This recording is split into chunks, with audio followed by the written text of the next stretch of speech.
Good afternoon, fragrance community. Welcome back. Today I'll be reviewing Chanel's L'Exclusif Sycomore. It was released in 2008. It's categorized as a woody floral musk. However, I would probably consider it more toward the woody aromatic genre. The noses for this are Jacques Polge and Christopher Sheldrake. Jacques Polge is the recently retired perfumer for Chanel. He's worked on both women's and men's products. Christopher Sheldrake is the in-house perfumer for Serge Lutens. There's quite a bit of love for this in the fragrance community. When I first spray it on, I get bright green, soapy aldehydes. It's very refreshing, and it's certainly a different start compared to your typical run-of-the-mill vetiver. With that bright opening, I also get a combination of pink pepper and a spicy, edgy black pepper. I also pick up on a finely grained nutmeg. It adds a little bit of warmth to the composition. Within about 5 to 10 minutes, I pick up on a very authentic cypress note. And if you're familiar with cypress trees and you take little bits and pieces and you rub them and you crush them between your fingers and you take a whiff, this really has that green cypress tree accord. It's very authentic. In warmer situations when I wear this, I can pick up on a very refreshing juniper berry note. It's bright, and it's really like a ray of sunshine with the aldehyde sticking around. It's very well done. This is probably one of the few vetivers you could wear in the heat, and it won't become overbearing or cloying. It always has that fresh edge to it, it's very nice.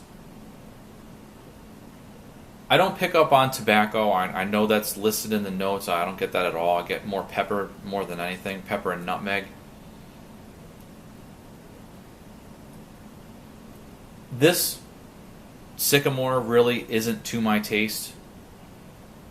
I see it compared to Encre Noire, and that is even less to my taste. I find that to be fairly off-putting. I probably wouldn't wear this in work situations. I have done some reading on reactions to this scent, and the casual observer or the casual sniffer has made comments that it smells like marijuana or it smells like weed. And personally, I don't get that out of this, but wearing this scent and putting off that kind of earthy green, pungent impression, it's not something that's really something I want to do in a professional environment. So if you work in an office, you're in a cubicle with somebody, or you're in meetings with other people, you're face to face and you're kind of in close quarters, I really can't recommend wearing this. It's probably going to send the wrong message. For me, it's more of a wear once in a while, kind of smell a different scent once in a while type of scent. I really couldn't picture this as a signature scent for me personally. It's marketed toward women, however, I have to disagree with that. I really can't see the average woman wanting to smell like this earthy, bright green creature, monster, whatever you want to call it. It's very masculine to my nose. It's a masculine scent with a good dose of freshness to it. I really don't pick up on florals. The performance on it is actually pretty good. The typical vetiver scent I'm going to get about 6 hours out of, with a few exceptions. This one, it extends a little bit further beyond that. I get between 6 and 8 hours. If I'm in a warmer environment, I get more toward 8. If it's a cool weather day, if it's below room temperature, I'm probably getting closer to 6. If you like vetiver, I think it's worth a smell. However, for the price they're asking for it, I would really be hard pressed to consider it worth it. I've seen bottles on eBay go between $200 and $300. It's quite expensive. I don't consider it to be all that special. It's really just an extra fresh vetiver.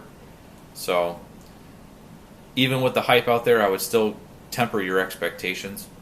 It's a fairly simple scent. It's just pretty much mostly vetiver of the Haitian variety and a good dose of aldehydes and a little bit of pepper and a refreshing juniper berry note when it's exposed to the sun and in the heat.